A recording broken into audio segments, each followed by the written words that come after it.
Good afternoon. Oh, come on. You can do better than that. Good afternoon. Much better. See, Alan, you have me trained. Okay. It's so good to see everyone, and I want to add my welcome to those that you have probably already received here at this STEM meeting, where we have a wonderful program of events planned for you. I am Shirley Malcolm, and I am a senior advisor and director of a program called Sea Change at the American Association for the Advancement of Science. Once again, I want to really honor the fact that we are so pleased to be able to work with the National Science Foundation in coordinating and bringing this meeting together. And I hope that you will, in fact, feel the kind of the love during this meeting and be able to share with each other the work that you're doing and the accomplishments that you're all doing. My job is really to just kind of keep things moving and to introduce the people who will welcome us and then to introduce our speaker. I want to begin with the welcome from the director of the National Science Foundation, the Honorable Franz Cordova. She's an astrophysicist and the 14th director of the NSF. She was nominated to this position by the President of the United States in 2013 and subsequently confirmed by the U.S. Senate. NSF is a $8.1 billion independent federal agency and is the only government agency that is charged with advancing all fields of scientific discovery, technological innovation, and STEM education. Dr. Cordova has been a leader in science, engineering, and education for more than 3 decades. I think that we even go back about 3 decades because I first met her when she was the chair of the astronomy program at Penn State. Prior to that time, she was deputy group leader at Los Alamos National Lab. She is President Emerita of Purdue University, Chancellor Emerita of the University of California, Riverside, and the former Vice Chancellor for Research at the University of California, Santa Barbara. She also served as NASA's chief scientist and is a recipient of the agency's highest honor, the Distinguished Service Medal. She has a distinguished career in both higher education and government. Her scientific contributions in multispectrum research on X-ray and gamma-ray sources and space-borne instrumentation have made her an internationally recognized astrophysicist.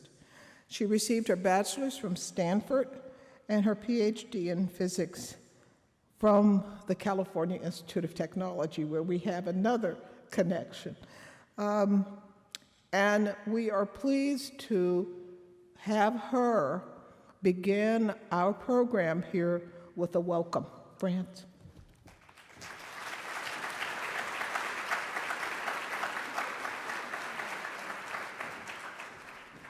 Hello and good evening, everyone. It's just such a pleasure to be here. It's a real honor to get to help open this wonderful event. And I want to thank especially Shirley Malcolm because, as she said, we've known each other for a few decades now, and she's just been a leader in everything that she's touched and been involved in. She's really moved the state of science forward. So thank you. Thank you very much, Shirley. NSF is pleased to partner with the American Association for the Advancement of Science to host this symposium. The AAAS Diversity, Equity, and Inclusion programs, especially the Sea Change Initiative, are doing important work to ensure that science and engineering communities grow stronger through diversity. I want to take just a moment to recognize the hard work that goes into making the STEM program a success. NSF is fortunate to have dedicated people in our Education and Human Resources Directorate, led by Karen Marangel, along with Sylvia James, and in the Division of Undergraduate Education, led by Robin Wright and Lee Zia. In particular, I want to acknowledge the great work done by the NSF STEM program staff, and I'd like you all to give a big hand to that staff, please. Thank you.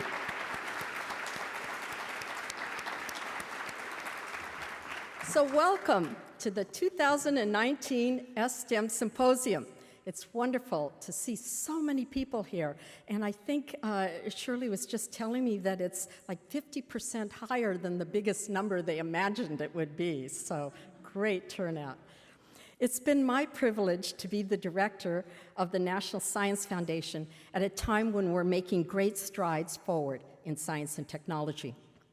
Just 5 months ago, NSF was able to announce that the Event Horizon Telescope project had taken the first image of a black hole. How many of you saw that image somewhere? Yes. Yes, it appeared on the front pages of newspapers all over the world, and we have a big montage to celebrate that. It was a stunning moment, and it appeared on the front pages of every newspaper not because people hadn't heard of black holes before, but because they had never gotten visual evidence. And it's, we're people that need to be convinced by our eyes seeing something, and seeing that image of the shadow of a black hole really made people feel that they're out there, and there's a lot of them, I have to add. So prior to that was the announcement that the IceCube Neutrino Observatory at the South Pole had traced an extremely high-energy neutrino back to its source, which is a flaring active galaxy way far away, marking the first time that astrophysicists had been able to identify extragalactic sources of cosmic rays. And that solved a 106-year-old mystery of the origin of high-energy cosmic rays. So that's what we are. We're detectives, we're scientists, we're trying to solve big mysteries. And in 2017, we announced the discovery of the first detection of gravitational waves on Earth by the LIGO facility, which earned Ray Weiss, Kip Thorne, and Barry Barish the Nobel Prize in Physics a couple of years later. So the conclusion of all that is discovery is happening now, just when you think, what's left to discover? It's just amazing things are happening, and they're happening because of the ingenuity of the scientists, the young scientists, the mature scientists, all the scientists and engineers that we get to work with. Across all disciplines of science and engineering, researchers are making breakthroughs and pushing the boundaries to expand our knowledge of the world and how it's worked. So it's really an exciting time to be a scientist, and it gives us even more motivation and reason for bringing more young people into science and engineering, because they too can make just profound discoveries with the technology constantly changing and improving. At NSF, we're also reflecting on the past as we approach our 70th birthday next year. Yes, in 1950, we were signed into legislation by Congress. That was our birthday in 1950. So we'll have lots of celebrations next year, and hope that you'll be a part of that. Our motto at NSF is where discoveries and discoverers begin. And if you trace back the development of countless technologies that we use every day, you'll find that NSF was there at the start. By funding basic research, sometimes over the course of decades, like the LIGO, the Laser Interferometer Gravitational Wave Observatory, was a 40-year investment. NSF has helped innovators and researchers make the breakthroughs that underpin cell phones and barcodes and 3D printing, Google, MRI machines, and thousands of other things that we use every day that we take for granted. We're excited to celebrate that legacy. But today, I'm excited to be here because STEM is about the future. For our STEM scholars who've traveled to be here today, welcome and congratulations. This is about your future and the future of the science community. It's difficult to overemphasize the importance of STEM education in our success. And when I say our success, I mean our success as a research community, our nation's economic success, and our success, of course, as a society. Research has shown that more than half of the U.S. economic growth over the last 50 years has resulted from improved productivity that has been brought about by STEM-led innovation. And people who are economists have derived that. Most recently, Paul Romer, who won a couple of years ago the Nobel Prize in Economics. The economy of the next 50 years will be even more interconnected, more global, and more reliant on science and technology, and that's why there's so much competition around the world everybody wants to be a part of that. So STEM education is critical to the future and ensuring that the scientific community has a strong base of research talent, and that's one of NSF's primary missions. You know, I attended an informal meeting to talk about quantum science at DOE not long ago, and there were a lot of industry people there. And in the view of industry, they look at NSF as a STEM workforce agency. And I was kind of surprised at that. I said, no, we're the discovery agency. We fund discoveries and discoverers. And they said, well, how do you think we get there? We get there by developing the STEM workforce, and that's NSF's sweet spot. That's what you've been doing for a very long time. You've been funding high school, before high school, elementary school, and definitely our sweetest spot, college, undergraduates, graduate students, and postdocs. That mission goes back to our founding. In 1945, Vannevar Bush published a report, famous policy report. If you haven't read it, please do. I just read it again this summer, called Science, the Endless Frontier. It laid out a plan for a federal agency, that was before NSF existed, designed to support basic research. He said, quote, "The most important ways in which the government can promote industrial research are to increase the flow of new scientific knowledge through the support of basic research, and to aid in the development of scientific talent." And he devoted a big part of his encyclical to development of scientific talent. The responsibility to seek out and foster scientific talent wherever it is found is part of our founding principles. People are the cornerstone of the science enterprise, and greater diversity leads to greater success for that enterprise. Diversity, as you all appreciate, isn't just important because of demographics. Everyone has different life experiences that provide different perspectives. New perspectives are what science is all about. How do you make great discoveries unless you're coming at a problem, a challenge, with a completely new perspective? New perspectives provide alternate ways of looking at hard problems. Multiple perspectives lead to additional insights, greater understanding, and more paths for future discovery. Achieving those paths requires us to go beyond just financial aid as we work to broaden participation in STEM education.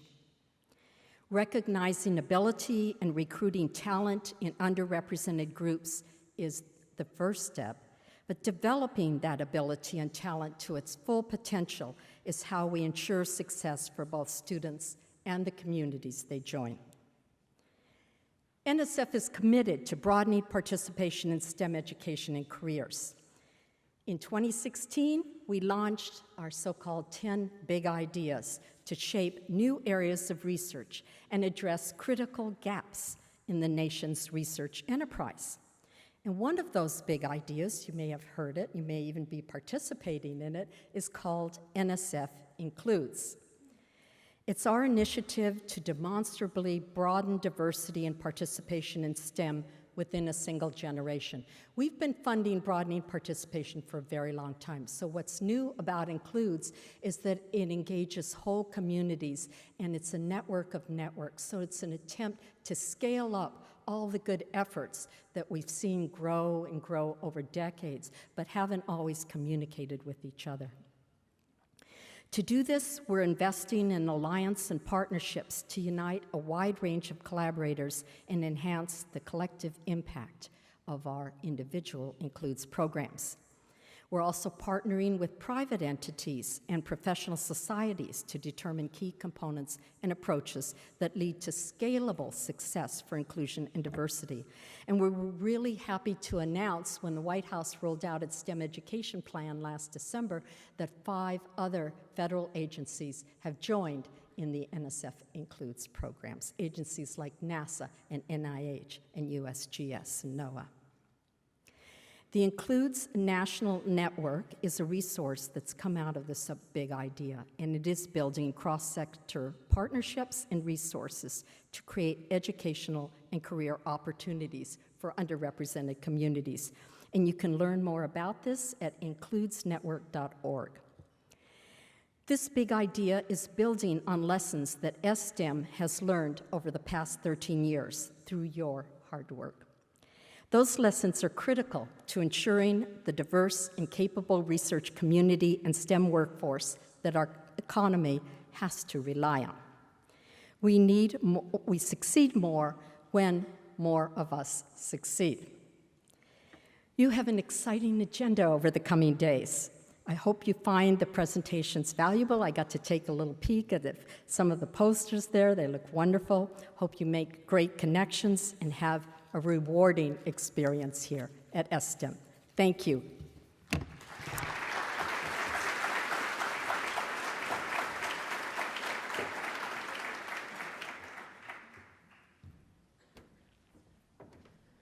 You know, the one amazing thing is that was pointed out is this whole question about being able and willing to invest for the long term in order to see these breakthroughs actually come.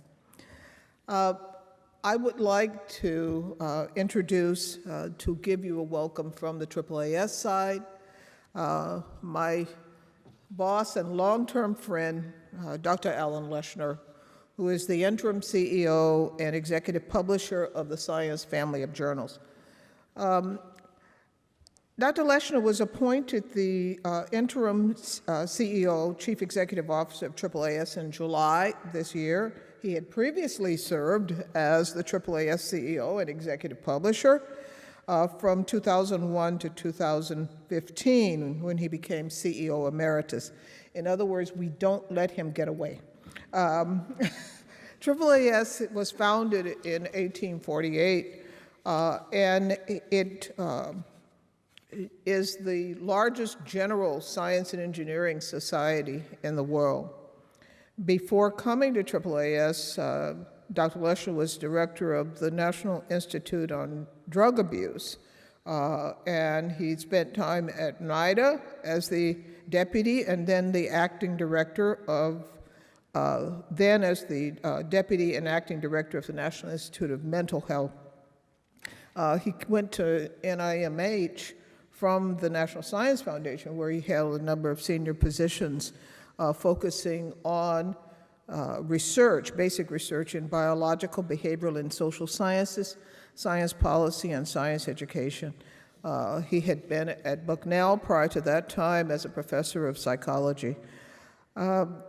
Dr. Leshner received his undergraduate degree in psychology from Franklin and Marshall College and MS and PhD degrees in what we called then physiological psychology from Rutgers.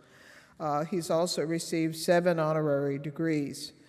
He's an elected fellow of AAAS, the National Academy of Public Administration, the other AAAS, the American Academy of Arts and Sciences, and many other professional societies. He's also a member of the National Academy of Medicine.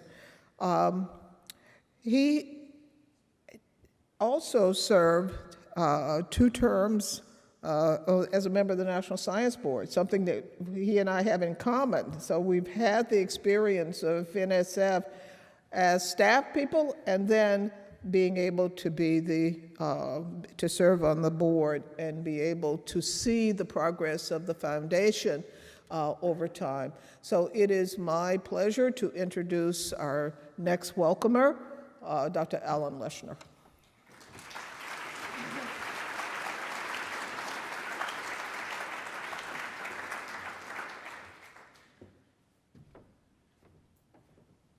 Thank you, Shirley. That was actually longer than my remarks, so that was impressive. So, good afternoon. Okay, you missed an important action. So you heard, right? I used to run the National Institute on Drug Abuse. And drug abuse, everybody holds hands and sings Kumbaya, and you go, good afternoon. They go, good afternoon. And I've actually become addicted to it. So if you don't mind, good afternoon. Good afternoon. Thank you. We are here for a truly wonderful event, and it's a great pleasure for us to be doing this in partnership with the National Science Foundation. I have to say that as Dr. Cordova was speaking, I was thinking, I was going to say that, I was going to say that, I was going to say that, and therefore I have nothing to say. But I do want to say that we in NSF share our collective concerns for the scientific enterprise, both in the United States and throughout the world. And with that, and in our case, with being the largest general scientific society in the world, comes a responsibility and obligation to think about the state of that enterprise now and looking into the future.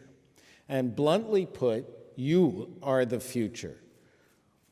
We feel that we have to worry about every aspect of the enterprise, of course, but in particular, we want to help ensure the strength of the scientific workforce, the scientific capacity of the country. And the only way we'll be able to do that, the only way we can take advantage of the wonderful ideas coming from all facets of the population, is to have, in fact, a truly diverse, equitable, and inclusive scientific workforce.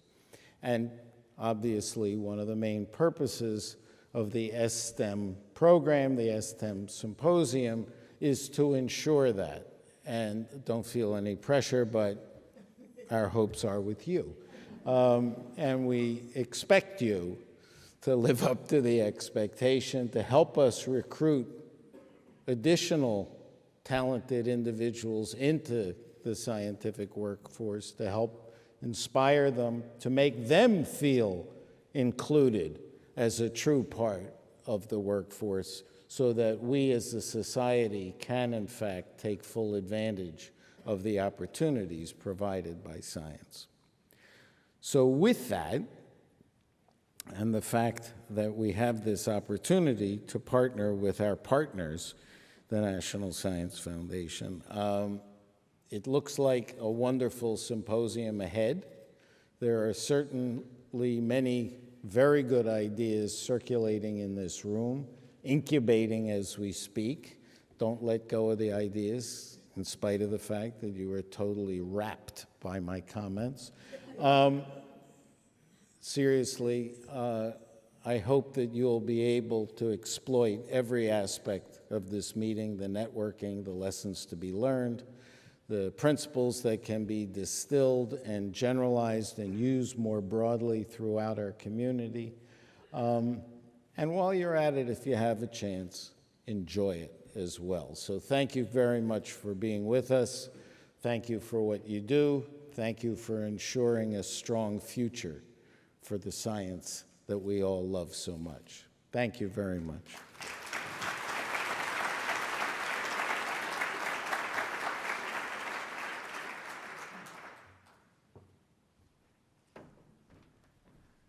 Thank you very much. We appreciate those remarks and the welcome, and I hope you feel welcomed. I feel welcomed.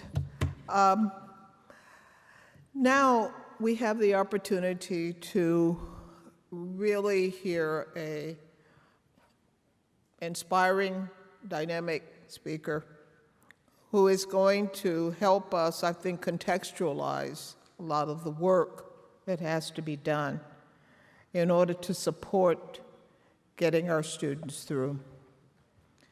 Sarah Goldrick-Rapp, Professor of Higher Education Policy and Sociology at Temple University, and Founding Director of the Hope Center for College, Community, and Justice in Philadelphia, is also the Chief Strategy Officer for Emergency Aid at Edquity, a student financial success and emergency aid company, and founded Believe in Students, a nonprofit distributing emergency aid. She is best known for her innovative research on food and housing insecurity in higher education, having led the 4 largest national studies on the subject, and for her work on making public higher education free. She's the recipient of the William T. Grant Foundation's Faculty Scholars Award, the American Educational Research Association's Early Career Award, and the Carnegie Fellowship. In 2016, Politico magazine named her one of the top 50 people shaping American politics, and she is ranked 6th in the nation among education scholars, according to Education Week. Her latest book, Paying the Price: College Costs, Financial Aid, and the Betrayal of the American Dream, won the 2018 Grandmeyer Award and was featured on The Daily Show with Trevor Noah, which basically puts her up there with me in any case.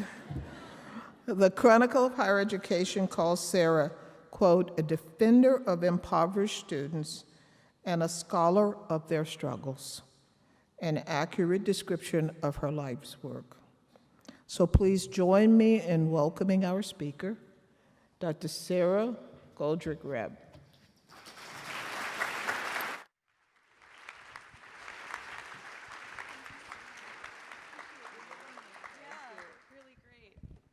Okay, I'm a walker, so I hope you all will bear with me. Thank you all so much for the invitation to be here today. I'm really appreciative of the opportunity to be in Washington in particular at this moment. I spent the afternoon doing a congressional briefing, releasing a new GAO report about the crisis facing student parents. For those of you that haven't seen it, 4.3 million undergraduates, 22% of all of them are student parents, and only about 3,300 of those 4.3 million students are receiving federal support with childcare. Coming from that setting to you all, and then going home tonight to watch the debate, we have a lot of work to do. And certainly, as was said, it is a very exciting time and a difficult time to be a scientist.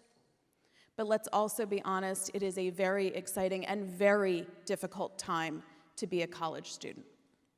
And so I appreciate the opportunity to come and talk with you about the important work that you're doing. I very much agree. If we do not diversify our workforce, if we do not bring more people into the conversation, we are not going to solve the hardest problems. And some of the things you all are working on are some of the most urgent problems I think our nation faces. Let's start by talking a little bit about what brings people to college right now. Now, I understand there's a lot of discourse about the extent to which students are college ready, the extent to which they've chosen a major by day 1, by year 3, by year 6, right? There's a lot of discussion about people being academically adrift. I've spent about 20 years now looking at the students themselves and listening to them and collecting data on their lives. And the quotes up here are the most representative of the reasons that people are coming to higher education.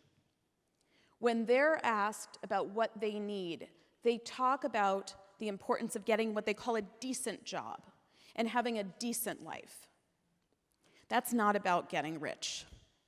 That's not about making six figures. It's not about having a big home. It's not about having a fast car.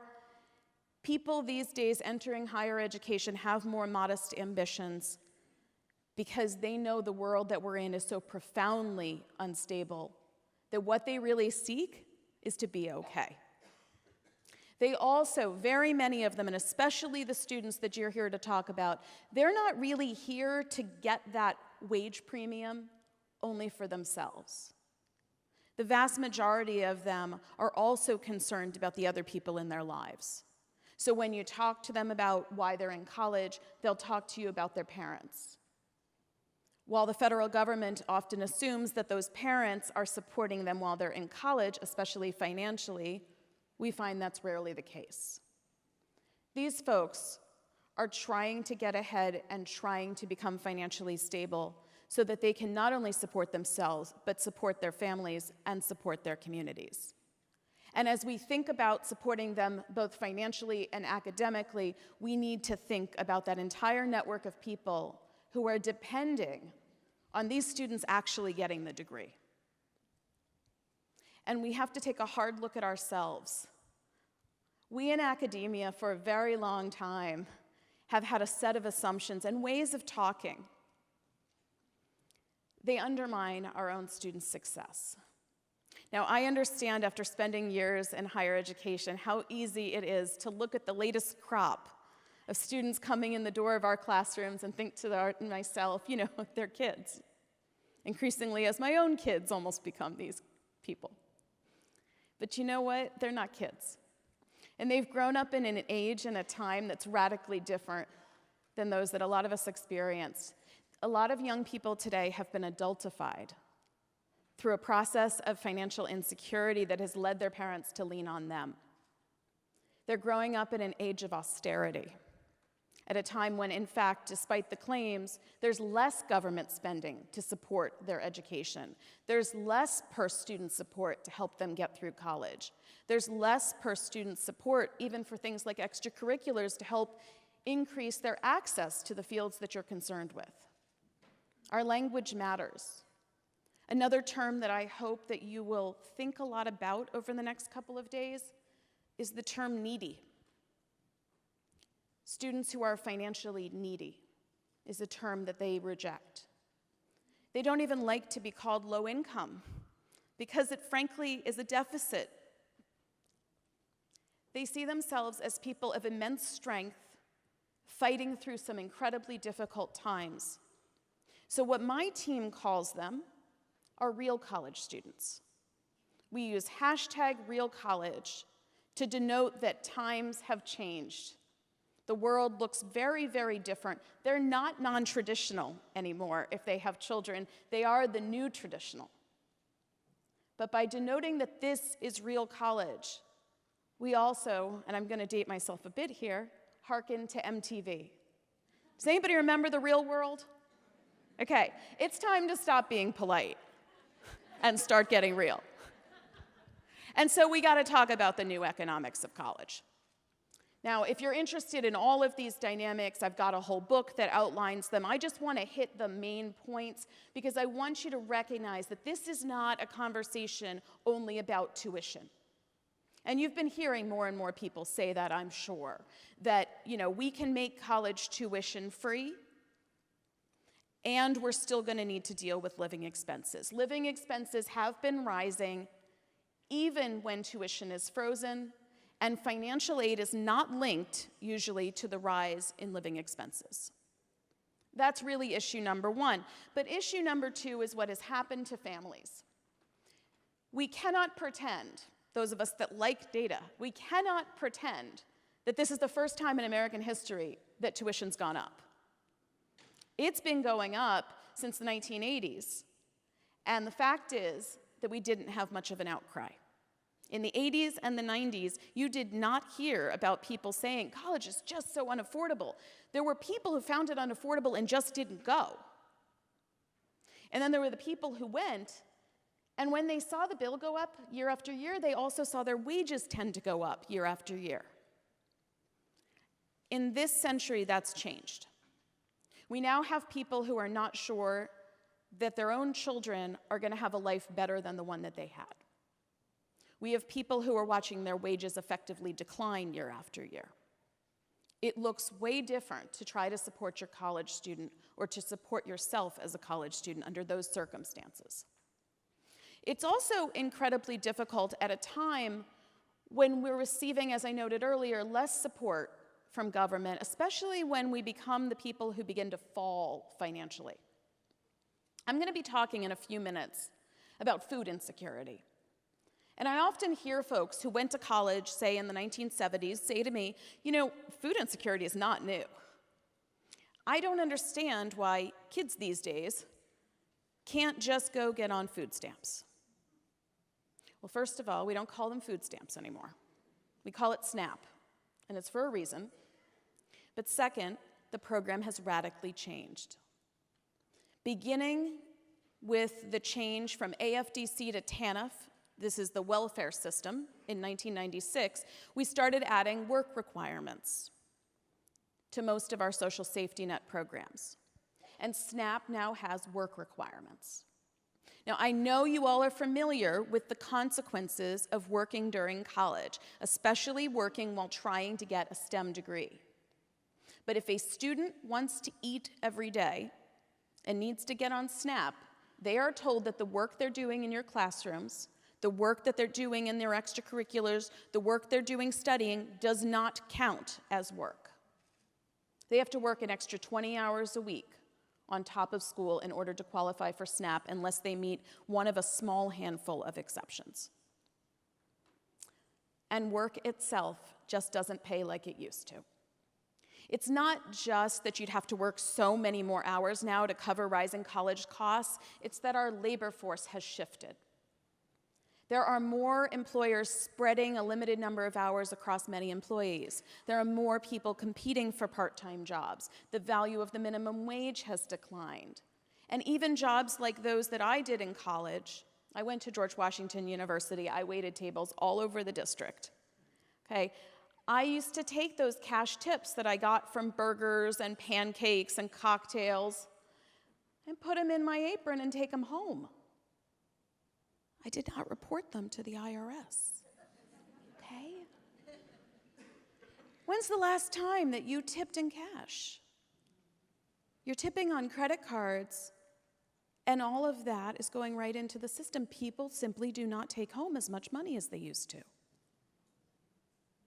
And the last issue, and I know this is the most controversial one, some people find it so hard to believe, colleges are underfunded. It's a fact. There's just no way around it. On a per student basis, we spend today about 25% less per student than we used to spend. And yet we're welcoming more people to college and telling them to come to college who have more needs, not less. So that's a perfect storm. All of those things, under-resourced students from under-resourced families with really high needs and ambitions and strengths and all of that, but it's not getting the job done. And they're coming in to a system and a moment where there are really important aspects of their life that they're told it is not okay to talk about. On the screen is a quote from one of the respondents in a series of interviews that my team did. Beginning in 2008, following around a cohort of 3,000 low-income students, call them Pell recipients, they all were, for 6 years. And we got to know this young man very well. He was 18 years old. He wanted to be an engineer. And when we asked him what's the hardest thing about college, he did not talk about his classes. He talked about how hard it was to pay his own bills and then turn around and help his mom with hers. This young man was not naive. He did not know that he should put the money towards books. He knew that if he did not help his mom keep the lights on at home, he'd have to quit college and go get a full-time job to help her. That was his reality. The problem is, that's not something that he thought he could talk about with his professors or any staff member, and he actually knew that if he mentioned it to his financial aid officer, she might tell him he was doing something illegal, because helping your mom is considered a non-educational expense. We found that 40% of the Pell Grant recipients in that particular study, all of whom started college right out of high school, 40% of them were regularly giving money to their families. And that brings me to the Wu-Tang. Okay, mild laughter. So some of you know what I'm talking about. Some of you have no idea. There's a Spotify playlist that goes with this talk, if you'd like to download it. Okay, so for those of you who are not familiar with this song, Cream, this song is about what it's like to go through every single day of your life thinking about nothing but money. When cash rules everything around you and you're supposed to be focused on lecture, you're distracted. When cash rules everything around you and instead of showing up for class, you're at work, you're not going to get the material. We know from very good scientific research that scarcity has cognitive effects. I know this is the group I do not need to explain that to. But how often have we as faculty entered a classroom and seen a student sleep in front of us and thought to ourselves, boy, they're really just not motivated? How many of us have ever thought about the cognitive effects of cream that are showing up in our daily lives? It turns out not many of us in higher ed, and in fact, we have very conveniently for a long time forgotten about Maslow. The students have not. And I think that honestly, one of the most important moments of my career came when in the course of doing survey work and experimental intervention work, a student admitted that the biggest problem she had in college was that she had not eaten in 2 days. And my team took that bit of qualitative data and turned around and started testing to see if, in fact, that problem was happening anywhere else. For those of you that are not familiar with food insecurity and how it's measured, I'm showing you the United States Department of Agriculture's 10-item scale. My team has played with different measures. We've tried the 2, the 6, the 10, and we do the 18 now, especially with community college students. As you can see from what's up there, this is not mainly about students who say, you know, I really would like to eat sushi, and all I can afford is ramen. Okay, if you're going to be assessed as food insecure, you're going to have to say, yes, this happened to me in the last 30 days to at least 3 of the 10 items up there. And you're not going to be assessed as at the very lowest level of food insecurity, which is where actually the majority of food insecure students measure, unless you say yes to at least 6 of those measures. So we're not just talking about food selection, and we're not just talking about being worried, which is significant. We're talking about people who are reporting losing weight, people who are reporting going without enough to eat for as many as a day, or as many as 3, or even 4 or more days in the last month. We've also forgotten about the consequences of not having stable housing, in part because we're so distracted by the rise of these luxury apartments around many of our campuses. Housing insecurity is a big deal. It's happening to affect people all over this country right now. We know we have an eviction crisis, for example. But these issues are also coming up with regard to interpersonal safety. They're coming up with regard to the very low uptake of some of our most important utilities programs. The fact that the LIHEAP program, which provides heat assistance to people every single year, goes underspent. These issues are also affecting American college students because, and this may surprise you, only 13% of the nation's undergraduates live on a college campus. 13%. About half of the nation's undergraduates live with their parents. They also help pay their parents' bills. And so when something happens in that home, it happens to the student as well. Homelessness is also happening. I'm going to show you some numbers for a moment, but first, because I know that you care about measurement, I want to say something about our measures. The United States federal government has 6 different definitions of homelessness. It's a little bit ridiculous. Okay, some of those programs have a definition because they're rationing access to affordable housing, and they feel that it's scarce, and so they have to be especially stringent in their criteria. But the Department of Education uses a definition that comes from the McKinney-Vento Act, and the purpose of that is to identify the students who really need additional support. They're not necessarily going to be able to provide housing, but they might be able to provide somebody for this person to talk to. And they need somebody in the school, for example, to be aware of what could be going on with this student, looking out, for example, for signs of trauma. We use the McKinney-Vento definition now.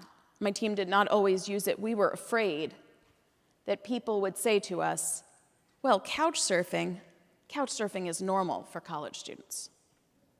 Our interviews show us quite clearly that is not true. There is nothing normal about doing what Mary, who's a student that I worked with for 3 years over the last 4 in Philadelphia, what she experienced as a 36-year-old woman raising a 9-year-old, while she spent every month switching from couch to couch to couch. She's 6'2". She shared a single couch with a 9-year-old boy. Mary didn't get any sleep.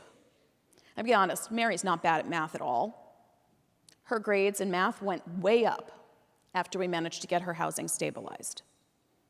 But nobody had asked Mary when they saw her bad math grades whether the issue might be that she wasn't getting any sleep because she had nowhere to live. The federal government does not ask any of the questions I just described about food insecurity or housing insecurity of the nation's undergraduates in its nationally representative surveys, and none of our surveys of households do a good job of capturing undergraduates.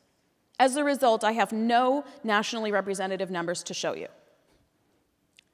Instead, I have numbers to show you from the last 5 years of my team going out and getting college by college by college to agree to let us email their undergraduates to conduct an electronic survey, which has a low response rate. I mean, come on. I'm sending emails to undergrads who are busy texting and doing other things, right? If they even have a phone or a computer with which to access anything. So yes, in a moment, and I have to admit, when I got this invitation, I thought to myself, can I show with the National Science Foundation and all of you folks my low response rate surveys? Am I gonna lose my PhD? Yeah, I'm gonna show them to you, and I'm gonna show them to you because my results are incredibly stable across time, across institution, and now across surveys and studies done by other people. And the United States GAO in January released a report that validated our numbers. So we've done so far these surveys at 269 colleges and universities. Most of them are community colleges. Most of them are, if not community colleges, then they're public universities, and a few are privates. 75% of American undergraduates go to these kinds of institutions. We have responses from 167,000 students. By next spring, we'll be reporting out on about 350,000 in total at about 500 institutions. Our numbers continue to grow every year. Who's not here? I'll be very blunt. The for-profit colleges, they're not here. The very elite colleges, they're not here. And a large number of the tuition-dependent private institutions in particular. So you can think about that as you look at the data. These are the rates that we see. When I summarize this, I would say at least one-third of American undergraduates are affected by basic needs and security. At the community colleges, it's probably closer to half. It matters for you all. You know how important those community colleges are as access points to the degrees that you want them to have. They're absolutely critical. They're deeply underfunded. Their students are in a lot of trouble. Those homelessness rates, I want to note that those ranges on the low end, that's when we don't include couch surfing, and the high end is when we do. And those rates are over the last 12 months.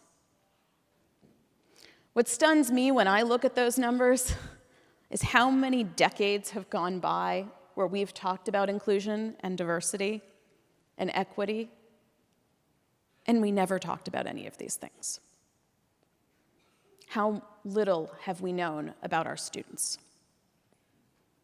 These students, when we do time use studies, which admittedly are very hard to do and flawed, But when we just look within the data that we do have, when we break it down by subgroup, it's very clear that students who do not have their basic needs secured miraculously spend as much time studying and as much time on school as students who do have something to eat and a safe place to sleep. And by the way, it's not just because so few people are studying. None of our data line up with the data that you've seen that suggests that today's undergraduates study less than in the past. I'm not sure what's wrong with those studies. I'm just telling you none of our data align with it. What we can see in our data is that they are academically committed. They do have ideas of what they want to do and why. But they are so distracted by work, and in particular, they are so distracted by a lack of sleep. Now, we do a lot of intervention work at the Hope Center, and before we were the Hope Center, we were the Wisconsin Hope Lab, and we received some support from NSF many years ago. And before that, we received support from the Spencer Foundation and others, and so together we've done 2 studies, both of which were randomized controlled trials of financial aid. In fact, we led the first ever randomized controlled trial of need-based aid. You might be asking yourself, how can you randomly assign need-based aid? It's really not that hard. There is a very limited amount of need-based aid out there. There is administrative data which will show you who meets your eligibility criteria. And rather than disappoint a bunch of people, telling them they could sign up for a chance to get a grant and deny it, we simply worked with the administrative data to identify the eligible pool and then pull the winners using a lottery. We then notified them to let them know that in fact they were going to receive additional funds. The first study were Pell Grant recipients in Wisconsin at 42 2-year and 4-year colleges. All of the technical colleges in the state were included. They could receive up to an additional $3,500 per year. It was based solely on their financial need. They were all full-time, though. There were no conditions based on major. We did not say you need to be in a STEM major in order to get these things, nor did we say we want you to go into a STEM major in order to keep the money. The second study, which was supported by NSF, we took a different group of Pell Grant recipients. This was several years later. This one began in 2013. These were students who had indicated, and this was a light indication, okay? This was like, I might be interested in X majors, that they were interested in STEM. These included both Pell recipients and what I would call near Pell recipients, people who are up to 200% of the eligibility line. These are sort of the lower half of the middle class. They're often really stuck. They're in the great gray middle where they're told they're not poor enough to get a Pell Grant, but they're not rich enough to be able to afford college without grants. We got these people an additional $1,000. The Great Lakes organization complemented the NSF grant by providing another $5 million in support to give these folks $1,000 a year for many years. We did not ever communicate to these people that they needed to continue in STEM. Not one word about STEM to them. It was just that they had some inclination. So what did this do? First, the low-income student scholarship, let's call it that, they had no STEM intentions. We saw, over 6 years, a 42% increase in the likelihood of declaring a STEM major. We saw a 27% increase in the rate of completing a STEM major. We saw very little on the averages. Okay, so if you look at the randomized trial and you look at the studies that we've reported, the effects are actually really concentrated in the STEM fields. How could that be? Well, we don't know for sure, but we have documented that one of the most important changes that happened for these students is that they became less likely to work really extensive hours, and they were less likely to work the graveyard shift. The graveyard shift pays more money and oftentimes is the only shift available, but it's terrible for your sleep and therefore your academic performance. Let's turn and look at the study that NSF funded. This paper's not yet out there, so don't bother searching for it. We saw a 26% increase in the likelihood of declaring a STEM major in that study and a 20% increase in the likelihood of persisting in a STEM major to the 3rd year of college. We don't yet have completion information. I think what's notable here, as you have heard me emphasize, is that we gave them additional financial support. We didn't talk to them about the academic expectations associated with it. The support alone created these outcomes. However, they clearly are insufficient. 3 in 4 students still did not finish college in 4 years. The majority of students still did not graduate in STEM fields. This does not mean that money does not matter to students. I have a whole book that describes the 800 ways in which money absolutely matters, but the traditional financial aid system is just not that good at delivering it. If you want to think about why it's not that good, I just want you to think about the FAFSA for a moment. Okay, right? Small American bureaucratic tragedy of a form. And after you FAFSA, then you get verified. And after that, there's a whole series of performance requirements that trip these students up from actually keeping their money. The messaging is terrible, the hassle factor is high. So it's also incredibly underfunded at the federal level, which means we have to do better. So let me talk for just a couple minutes about some of the things that we need to do. And I'm a sociologist. My grandmother always told me that sociology was the statement of the obvious. I think she wanted me to be a doctor. Anyway, so here we are. I'm going to say to a group of scientists, students are humans first. It's very, very basic. And I got to tell you, having tried it myself, it's the single best mindset intervention you can do. Just center this. We have t-shirts if you need one. It says on the back, students are humans first, okay? If you stop and you look at your student, instead of assuming that just because they're here in your classroom, there are things already in place, and start asking yourself, do they have their human needs met? I am not suggesting you're going to go out there and meet all those needs. I am suggesting that if those needs are not met, you'll be more effective in reaching them. Scaled up, this creates what we call an inclusive culture of caring. It is possible to do this even in situations and places that are focused more on their status than they are on their diversity. I've documented the processes through which Amarillo College, which is it's located in the panhandle of Texas, has reoriented itself from an institution that only thought about what percentage of its students transferred and only thought about how elite they were when they got their jobs at the end of the day, to a college that says to itself, what are we doing to make sure people are okay? And in doing so, the end product has been that they've increased their graduation rates. The most difficult part, though, is that we have to stop talking about the good old days and stop wishing that our students were different.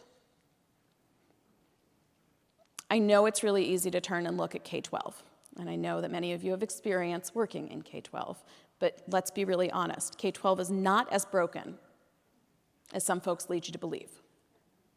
It's actually a really difficult time to be teaching in K-12 education, and there's a lot of material to cover.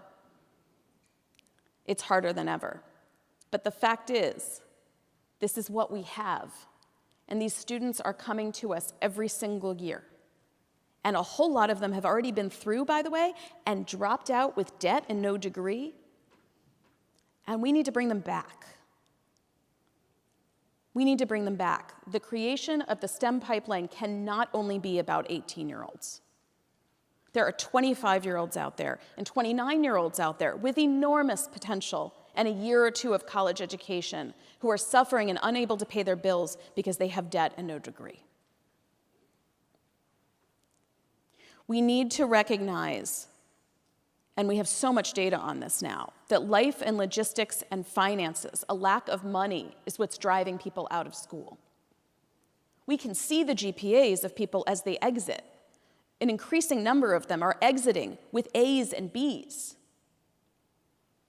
That tells us something, and we need to start to align the support with those realities. Now, that does not mean that we're talking about turning higher education into a social service agency. Okay, we have a job to do, and they have their job to do. But if we want to help these students actually get in the pathways and finish these pathways, then we just need to connect the dots. We need to become much more prepared to say, you've got a scholarship, you've got these loans, and you still don't have enough money to eat. Okay, it's time to figure out if you're eligible for SNAP. We need to know when to deploy emergency aid, and when we do it, we better not put a FAFSA in front of them. We need to move fast, and we need to move as if the urgency were that this was your own child. We need to communicate in every way we can, and I want to suggest the syllabus is one important place to do it. You've got so many things you have to put on the syllabus already, I know. The thing is, they don't get that much out of a lot of that. They get a ton out of this. Communicating care on your syllabus, care for their basic needs, tells them that you are an instructor in 2019 and you get it. This statement, in about a year and a half's time since I first tweeted it, has been adopted by more than 500 colleges and universities. We'd like to see it go further. Of course, we need to iterate and evaluate. Whatever you're trying, please do collect data. It's how we know what works. And please do include student stories, because that tells us more about what works and what doesn't work and what we need to try next. And the last thing, standing here in DC, I've got to say it. If you want the world to change, you need to advocate for your students. They need you so badly. You can pick which piece of this you like the most. Maybe it isn't the free college part. I don't care. If you want them to work fewer hours, then the minimum wage needs to go further.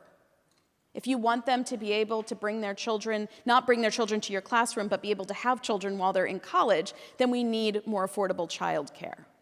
The number of policies out there that are in fact affecting our completion rates and affecting our STEM pipeline are substantial, and we're the ones who are going to need to lead that change. I thank you all so much for having me this evening, but most of all, I thank you all for the hard work that you're doing on behalf of real college students. Much appreciated.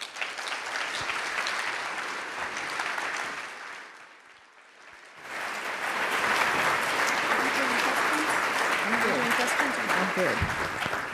That was terrific.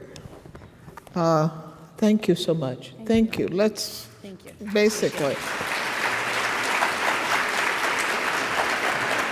You're not going away.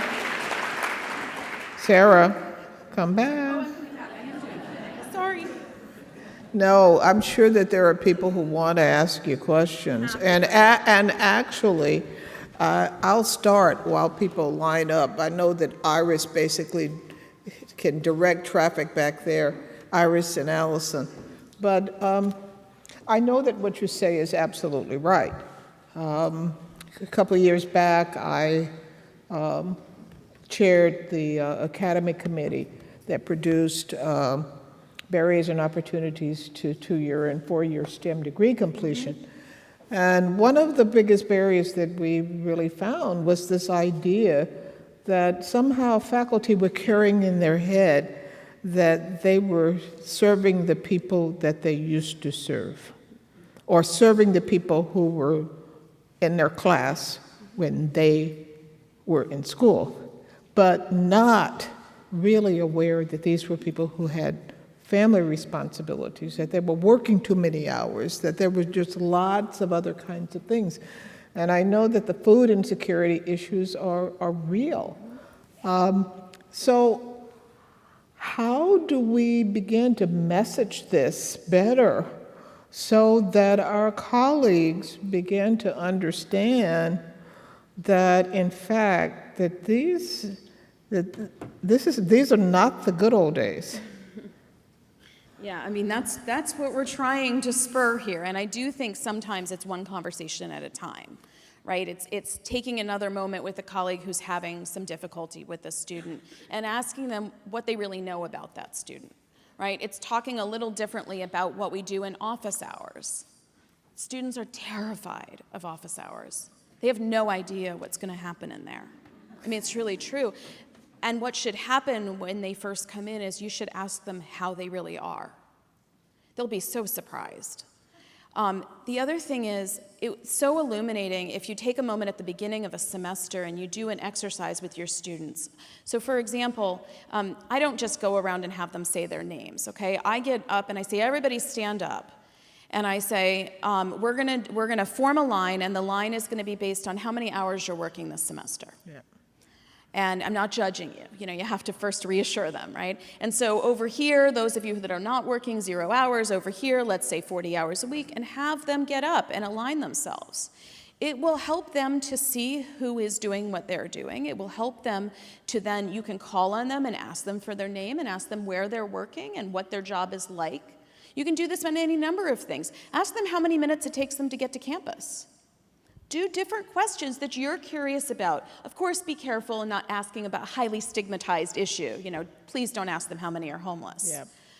Well, also, they're not going to use that word. That's not the word that they would use. But, you know, those kinds of exercises, just to kind of check yourself and check your assumptions, we say we care about data. We say we care about evidence. But we often operate without it. Okay, I think we have some people lined up. Let's start over here, and then we'll go over there, and then we'll come back here, and then go over there. Okay. Is this on? Okay. At the community college level, we experience numbers that I would say you may even be underestimating some of these things because of the low report rate. And a lot of community colleges and also universities now have started food pantries for their students. It's something that we started about a year ago, and it's hard to keep it stocked even. But that's almost the easy problem. The hard problem we're now experiencing is we try to think about this housing insecurity, because that's not something that we can just hand out to a student. Yep. It's extremely expensive, and as you noted, particularly community colleges are very underfunded. Great, wonderful data, fix it. How do we fix it? We need real answers, not yesterday, we need it years ago. Yeah. So. What state are you in? North Carolina. North Carolina, okay. So first, yes, over 700 colleges and universities now have campus food pantries. That's up from about 200 just 3 years ago. That's the good news, sort of. The bad news is there's no evidence that food pantries reduce food insecurity. It is, however, the thing that we do. And it's a charitable impulse, and it's good because it starts and sometimes galvanizes a discussion. So we do have to actually go beyond that when it comes to food as well. But with regard to housing, yeah, it's a very ugly moment in time because there are a lot of competing interests, especially around building affordable housing. And in California, we just got really dragged down for a year in a discussion about whether or not community colleges should be mandated to allow students to park their cars on campus and sleep in them overnight.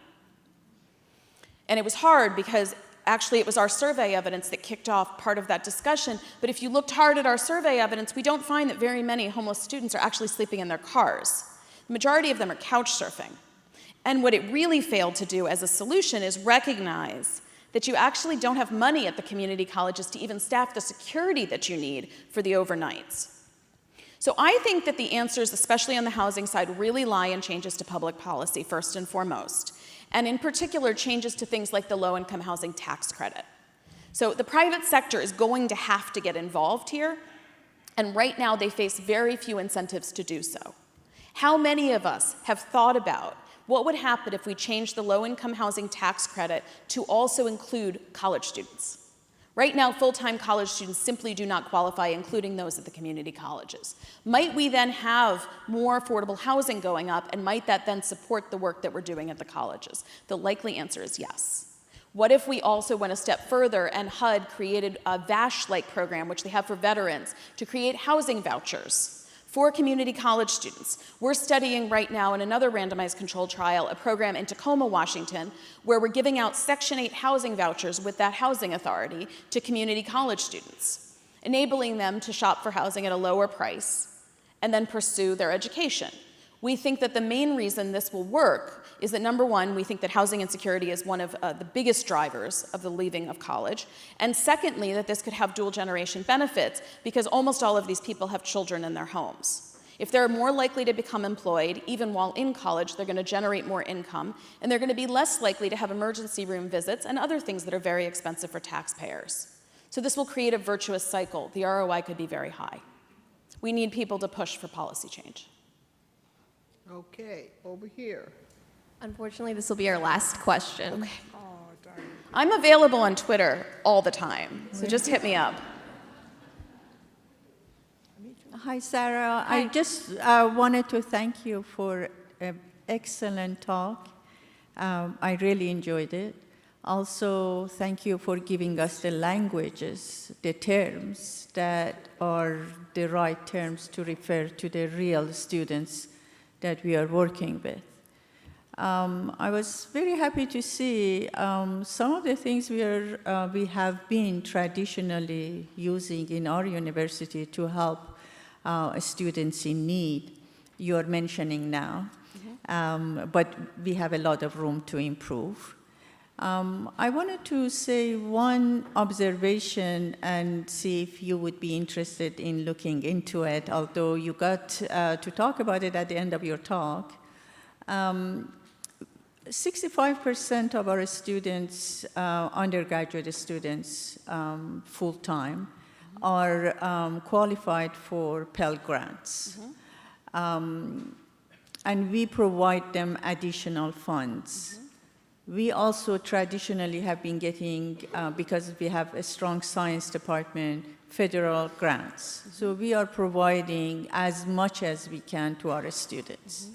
We are still not as successful in getting our students with all this support to finish at a high rate in 4 years. What we have collected tells us that they come with a very weak academic background, and it's not how much content they know, it's their study skill, their life skill, their other stuff. And that creates this one extra year for them where they don't even qualify for Pell Grant because it's 4 years. So I was wondering if you would like to include the education in earlier years than college in your research and see if how much of a significant effect it has in the length of the graduation. Yeah, let me say just a couple of things quickly about this. First, I do want to say the Pell Grant's available for up to 6 years. It's 150% of program time. However, you're making a very important point that students are timing out of their aid eligibility, and this didn't used to happen because it was 9 years, and now it's down to 6. And many of them don't know that. Another thing, though, that you were highlighting that I want to challenge you on just a tiny bit is it often look like you've met a student's full financial need. And you haven't, because the numbers are incorrect. If you care about measurement, you need to know that the EFC, the expected family contribution, is full of measurement error, and so is the cost of attendance. And we have a new project that's going to show, very likely, based on all of our past research, that their actual need might even be close to double what we think it is, which might help us understand why their study skills might not look great because of the amount of time that they're spending cobbling together these other things to pay their bills. So they can have all this financial aid, but they're still left short. And we see this very kind of inefficiency that occurs where they're still distracted from school. Nonetheless, of course, I think that we want to continue to strengthen their ability to get a leg up on their college coursework as early as we can, and to try to help them get through college as quickly as they can, without, and I think this is very important, without pretending like they can do 18 or 15 credits a semester without first giving them the financial support so they can focus on school. Thank you. Thank you all so much. We actually have time for one more. one I more. misspoke. Sorry. And make sure that it's quick. The very kind moderator told me if I was super brief. I'm a social work faculty member, so I'm grateful for you to talk about what we use in my field, and I've been stunned by how parallel it is to provide a really good education to the methods and services that we provide in social work. It's always attending to the real need first, surrounding the person holistically, and doing it all in individual relationships. And I think that works. My grandfather's a social worker. Okay. There you go. We have a lot to learn from these folks. For those of you that might get to make administrative decisions at colleges, I'd like you to consider whether some of the staff that we hire around student affairs, they're mainly focused on social cohesion activities. I really have to wonder if, if I were college president, I would probably be increasing the number of people on my campus who have training in social work. I think it would go a very long way. Are we done? Okay. Thank you.